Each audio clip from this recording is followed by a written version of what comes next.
Welcome to Top 10 Archive. Without parents, there would be nobody to cart around a dozen children to the latest kidcom playing at the local movie theater. So it's only fair that the writers think of the poor adults stuck watching 120 minutes of adolescent humor and throw in a little something that only they would, or rather should, understand.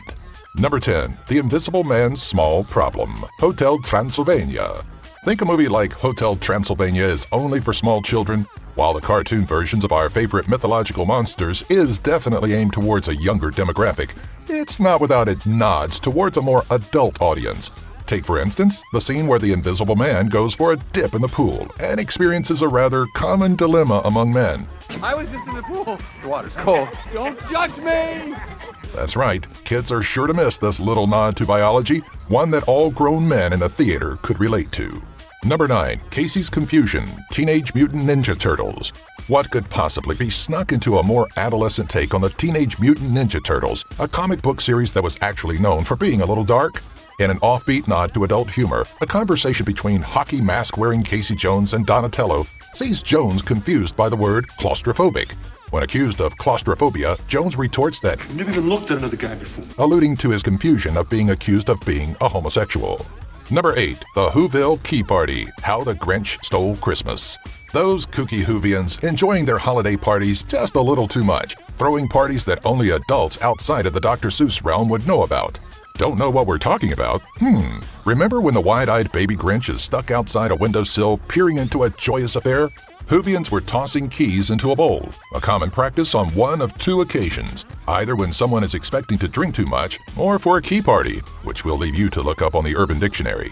At the close of the night, Lady Whovians would pull a key from the bowl and go home with the owner of the set for, how should we put this, some roast beast? Probably a bad example. Number 7. Our founder, Osmosis Jones. Not quite so subtle and found in a rather questionable kids movie, this reference is easily spotted by adults and possibly any students currently going through the gamut of sexual education. As we get a look inside the mayor's office, the screen gives us a glimpse of a rather predominant statue. The inscription reads, Our Founder, and pays tribute to a sperm cell.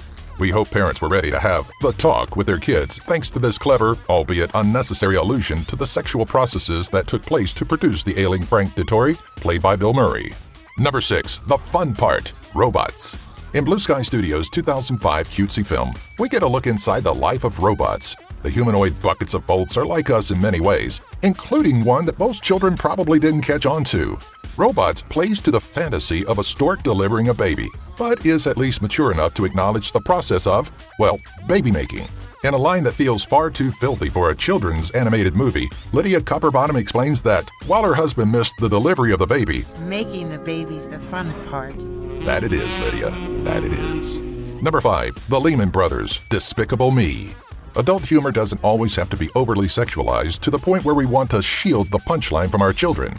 In the case of Universal Pictures' Despicable Me, the adult humor can be a little more intelligent. The aptly named Bank of Evil, a bank just for supervillains, apparently used to be the site of the Lehman Brothers, and unless your child is up on American economics, it's likely that the reference flies right over their heads. For the adults that may not know, Lehman Brothers was an investment bank that declared bankruptcy in 2008 after a series of really poor business decisions surrounding the housing boom. Number 4. Doubtfire's Euphemisms, Mrs. Doubtfire. If you ever happen to catch Robin Williams' stand-up comedy, you know that the world's most notable funny man was not squeaky clean. And with porn movies, they don't have coming attractions, because if it was, you'd be like, oh, done, thank you, fine. He was as crude as they come, and some of that hilarity somehow snuck its way into the 1993 cross-dressing film Mrs. Doubtfire. Throughout a bulk of the movie, Williams' female personality, Mrs. Doubtfire, tosses out inappropriate euphemisms and insults the size of Kanye West's ego. At one point, Mrs. D divulges to Pierce Brosnan's character, Stu, that his beau, Miranda, played by Sally Field, she's got the crabs, dear, and I don't mean Dungeness, and a wicked, powerful, jackhammer-like bedroom accomplice. Number 3. A String of Inappropriateness, Shrek. There could probably be a debate as to whether or not DreamWorks' Shrek was even a children's movie. Please keep up on the grass, shine your shoes, wipe your face. But the hokiness and mostly corny jokes really drive home that the target audience was likely not an adult crowd. Where the confusion comes in is with the high number of adult jokes that made their way into the script. Jokes like the titular Shrek claiming the villainous Lord Farquaad's castle is a sign of compensation for the Lord's other shortcomings, or even the tiny Lord's name.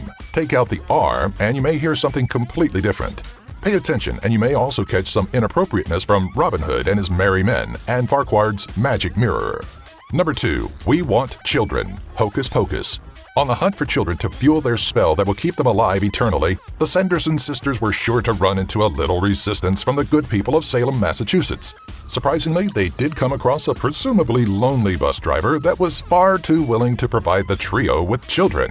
Just not in the manner they expected, or that the movie's younger viewers would understand. When Bette Midler's Winifred Sanderson conveys to a bus driver their desire for children, the driver retorts that It may take me a couple of tries, but I don't think that'd be a problem. What a filthy, filthy man. Let's also not forget Max's obsession with poor Allison's yabos. Number 1. Moving the Earth, Aladdin and the King of Thieves. Disney may have a weird track record with adult material showing up in their films, but this blatant joke in Aladdin and the King of Thieves may take things a bit further. During Aladdin and Jasmine's wedding, the affair experiences the after effects of a stampeding elephant, leading to yet another quirky genie wisecrack, though this one may have gone over the heads of every child that has watched the movie. Genie quips that I thought the Earth wasn't supposed to move until the honeymoon. alluding to certain honeymoon activities that two people in love may engage in. Well, we don't really have to spell it out for you, do we?